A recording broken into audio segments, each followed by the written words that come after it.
Instructions. You will hear a number of different recordings, and you will have to answer questions on what you hear. There will be time for you to read the instructions and questions, and you will have a chance to check your work. All the recordings will be played once only. The test is in 4 sections. Write all of your answers in the listening question booklet. At the end of the real test, you will be given 10 minutes to transfer your answers to an answer sheet. Part 1. You will hear a tutor and some students discussing science and ethics. Now you have some time to look at questions 1 and 2.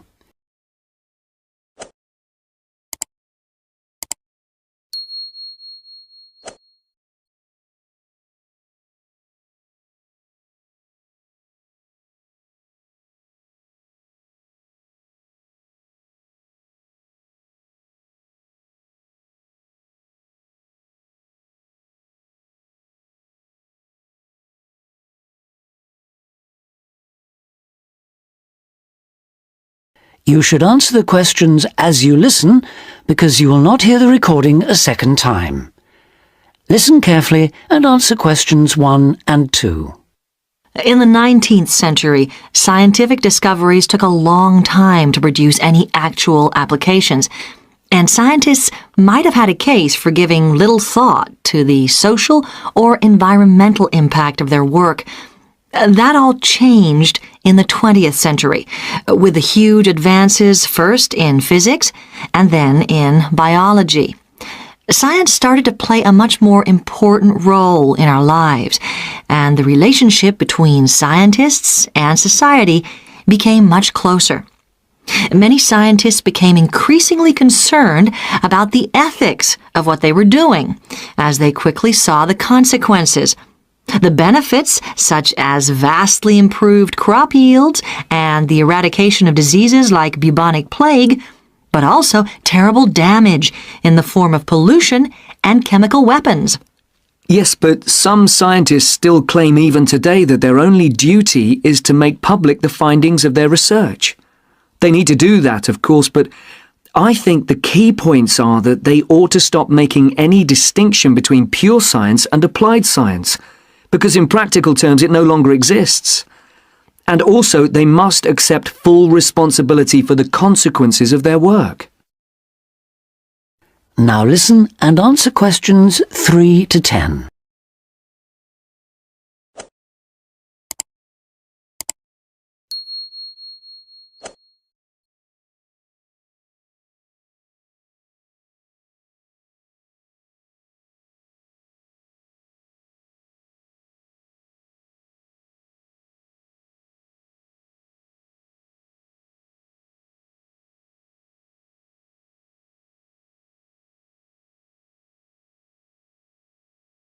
Now listen and answer questions 3 to 10. Let's explore that last point a little further. How can scientists put that responsibility into practice? By educating the public, particularly through the media and at the workplace. Another thing they must do is advise on what might one day go wrong as a result of what they're coming up with now. That seems essential. And just as importantly, if and when things do go wrong, they need to sort them out, especially where the fault lies with the original research. How do you feel about the international role of scientists, given that their work crosses frontiers so readily? I think it gives them, or at least should give them, a global view. In this respect, some of them are better placed than many politicians to see how new discoveries are likely to affect particular parts of the world. But will the politicians listen? Probably not.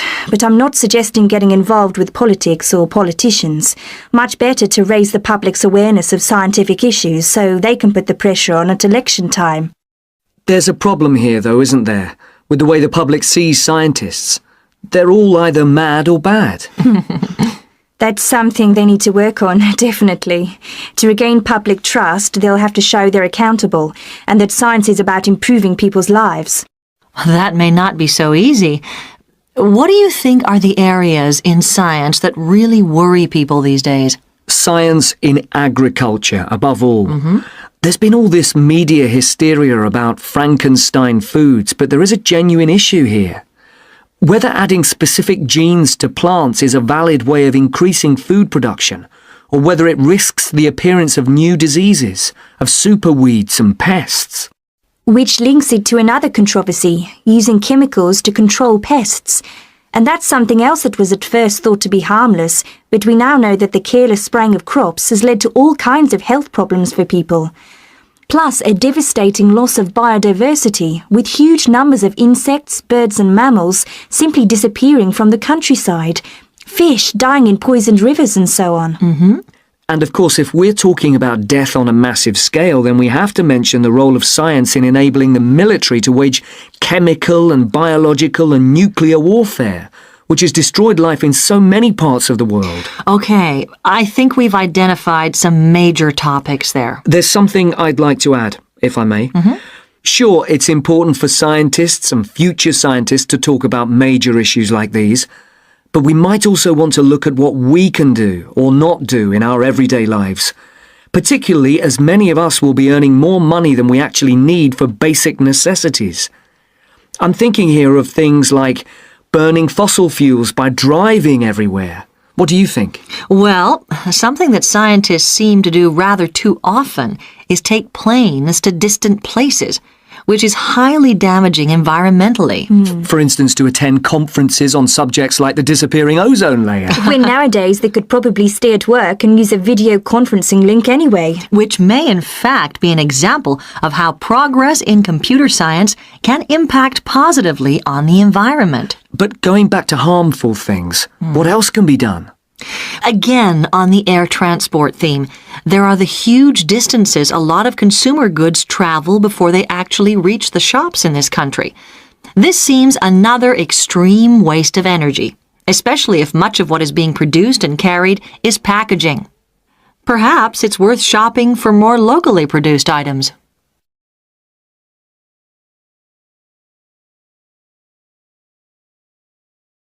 That is the end of part 1. You now have half a minute to check your answers.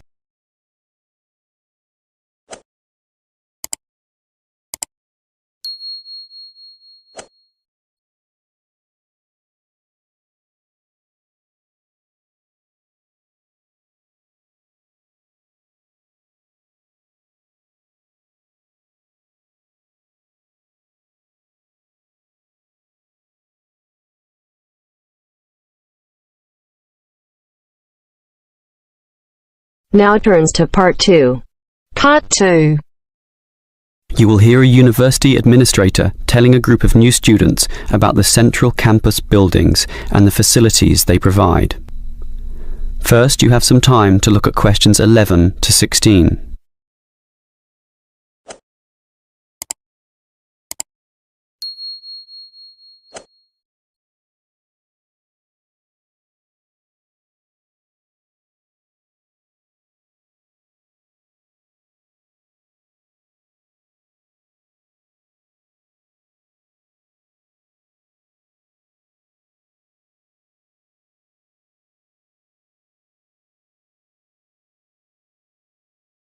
Now listen carefully and answer questions 11 to 16.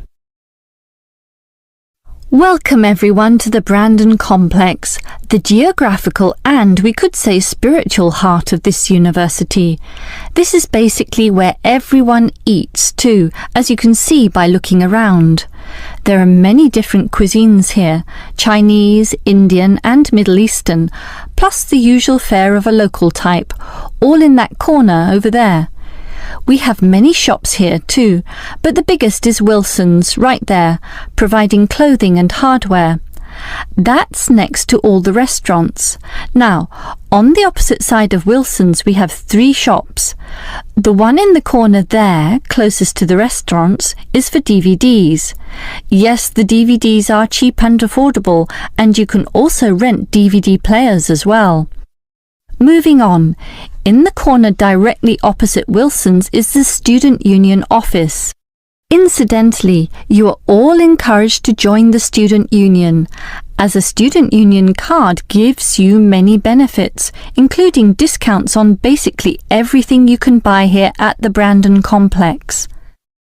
Outside this complex, on the other side of the road, you can just see it from here in fact, is a building that we call by the rather unusual name, the H building. Next to this, on the other side of some trees along the main road, is the Engineering Institute, but that doesn't have anything to do with the Brandon complex. One last thing is that just outside this door, near us here, you can see a grassy oval patch. Well, that's the playing field for what we simply call the fitness room, which is alongside.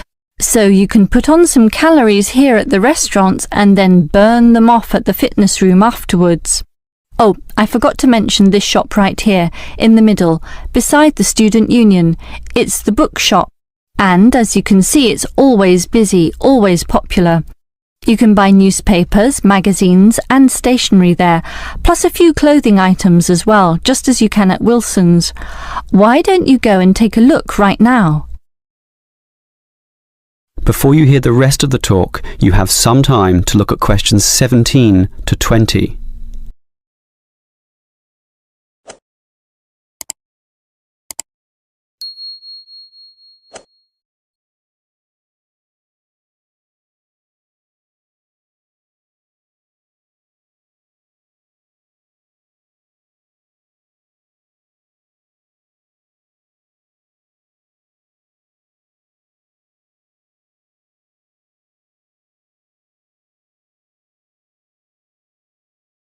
Now listen and answer questions 17 to 20.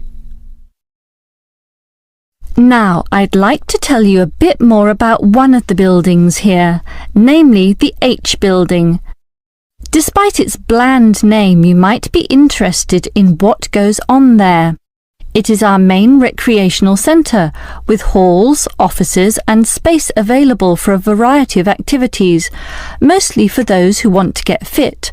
For example, if you're interested in yoga, you're in luck, since 4 days a week there are free yoga classes. They have several levels, so if you're a beginner, you'd have to start with that. You can check the schedules on the wall there. Yoga used to be at night, but now it's in the mornings, but not on Wednesdays. Along those same lines, there's aerobic dancing in the afternoon. This shares the same room as the badminton games, which are on Mondays, Wednesdays and Fridays. The aerobics are on the alternate days, Tuesdays and Thursdays, and it's not restricted at all. Everyone is welcome to join, although the instructor may divide you up, of course, according to ability. And, just to show how diverse the H building is, there's even some spiritual solace available there inside the multi-denominational prayer centre, with individual booths and a variety of holy scriptures and texts available to read from all the major religions of the world. That's open all day over the weekend, but not at night time when the rooms are for private booking. Finally, for those of you of a cerebral nature, the University Chess Club operates at night. That's open from 8 p.m. every, is it Wednesday or Monday? No, sorry, Friday. And I think it closes at about 11:30 p.m. So, there's something for everyone in the H building. That is the end of part 2. You now have half a minute to check your answers.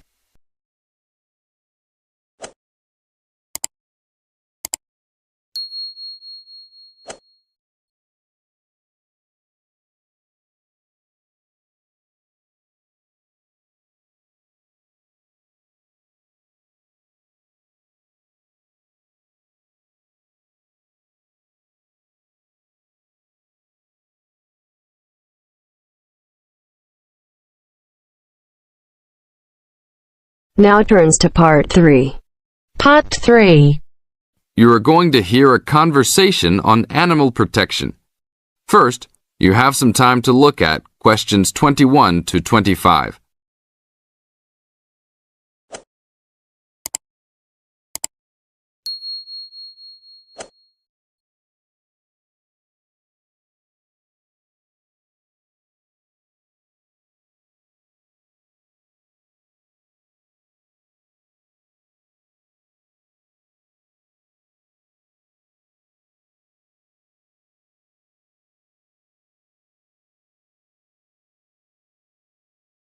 Now listen to the tape and answer the questions. 21 to 25. Thanks for joining us today, Mike. How did Baja California become a consideration for a Condor release? Our recovery plan for California condors requires us to re-establish the birds in as much as their former range as possible. Baja, being the southernmost recent range for the California condor, works well in that they were only recently lost from the area, mid-1930s, and considerable habitat still remains. It is very isolated with very few people in the area. The mountains are spectacular, ranging up to 10,000 feet, or 3,000 meters. Our selected release site is at nearly 8,000 feet, 2,400 meters. Mike, how many birds do you envision flying free in this area, Baja, in the future? We will be releasing 4 to 8 birds on a yearly basis and will reconsider the situation when we have 20 birds in the area. What age do the birds have to be before moving them? That's a good question. Typically, we move them at 8 months to 18 months old. Birds are ready to fledge, or leave, from the nest at 6 to 7 months of age. In our current release group in Baja, we have birds as old as 30 months. It will be interesting to see how they behave. I expect that they will want to range more than younger birds and make it challenging for us to keep up. Is there a maximum number of birds a certain area can support? Yes, it's called the carrying capacity for any area, for any species. In our case, our strategy to find that number is to saturate the environment to a level where we determine that the birds are showing difficulty either in finding food, behaviorally, or in survivorship. That level is greatly determined by the availability of food in the area and nesting possibilities. Now look at questions 26 to 30.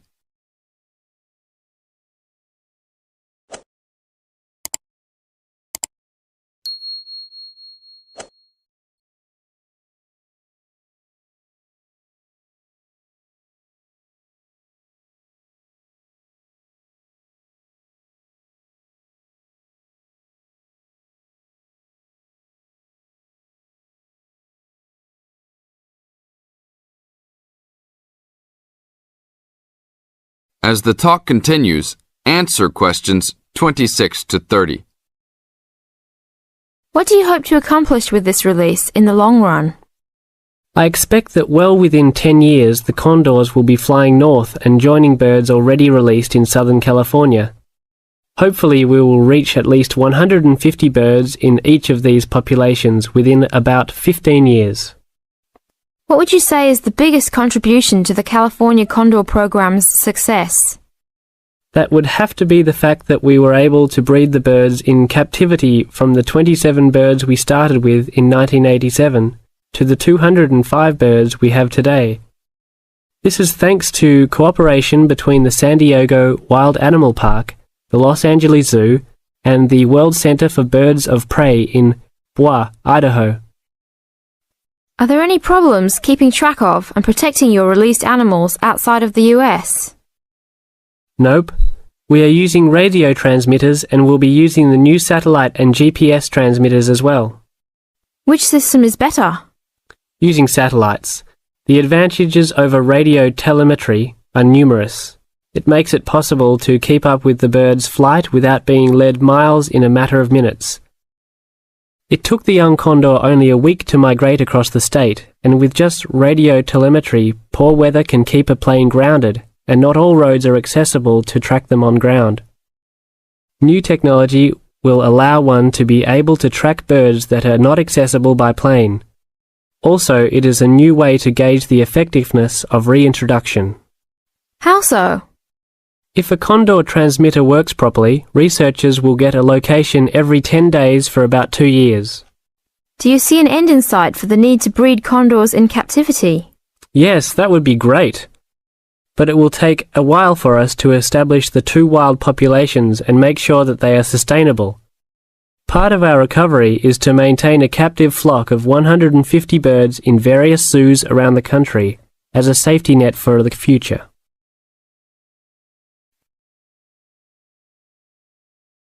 That is the end of part 3. You now have half a minute to check your answers.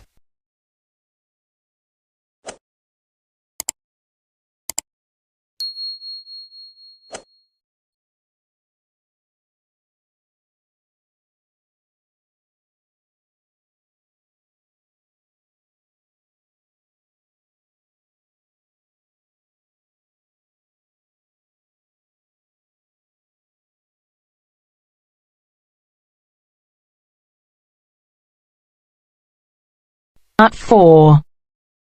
You will hear a woman giving a talk at a popular science convention. She is describing research into artificial gills designed to enable humans to breathe underwater. Now you have some time to look at questions 31 to 40.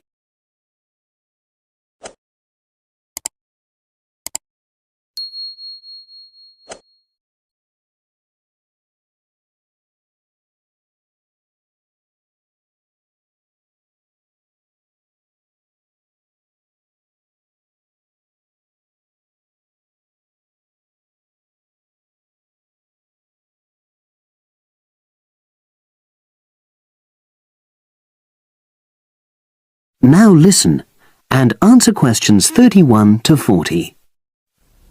In my talk today, I'll be exploring the idea of artificial gills.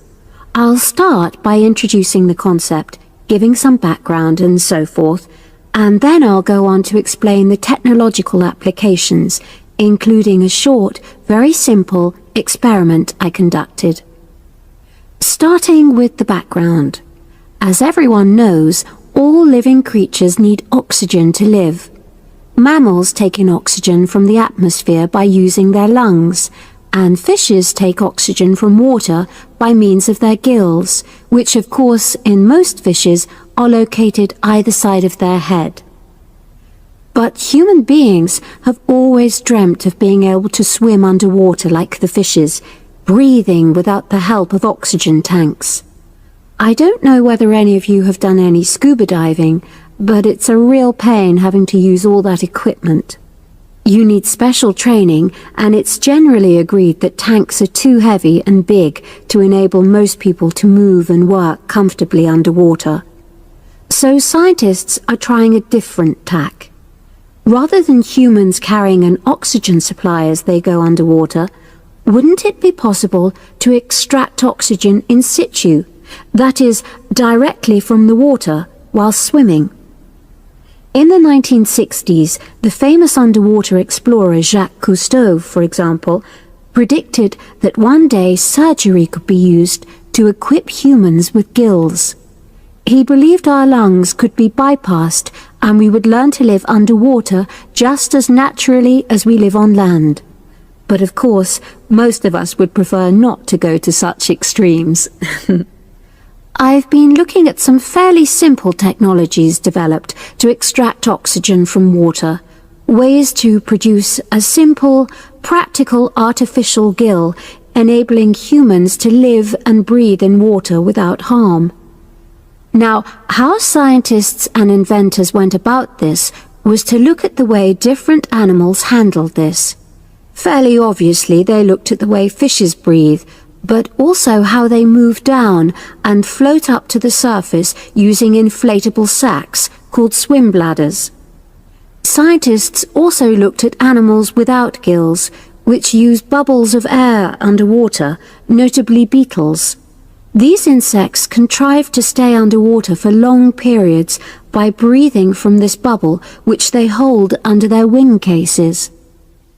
By looking at these animal adaptations, inventors began to come up with their own artificial gills. Now, making a crude gill is actually rather easy, more straightforward. You take a watertight box, which is made of a material which is permeable to gas, that is, it allows it to pass through inwards and outwards.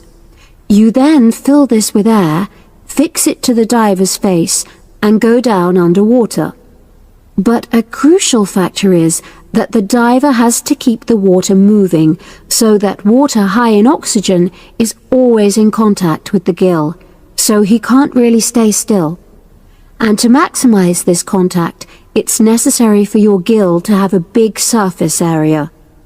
Different gill designers have addressed this problem in different ways, but many choose to use a network or lattice arrangement of tiny tubes as part of their artificial gills. Then the diver is able to breathe in and out. Oxygen from the water passes through the outer walls of the gill, and carbon dioxide is expelled. In a nutshell, that's how the artificial gill works. So, having read about these simple gill mechanisms, I decided to create my own. I followed the procedure I've just described, and it worked pretty well when I tried it out in the swimming pool. I lasted underwater for nearly 40 minutes. However, I've read about other people breathing through their gill for several hours. So the basic idea works well, but the real limitation is that these simple gills don't work as the diver descends to any great depth because the pressure builds and a whole different set of problems are caused by that. Research is being done into how these problems might be overcome, but that's another story, which has to be a subject of another talk. Despite this serious limitation, many people have high hopes for the artificial gill, and they think it might have applications beyond simply enabling an individual to stay underwater for a length of time. For example, the same technology might be used to provide oxygen for submarines, enabling them to stay submerged for months on end without resorting to potentially dangerous technologies such as nuclear power. Another idea is to use oxygen derived from the water as energy for fuel cells. These could power machinery underwater, such as robotic devices. So, in my view, this is an area of technology with great potential. Now, if anyone has any questions, I'd be happy to answer. Yes, lady at the... That is the end of part 4. You now have half a minute to check your answers.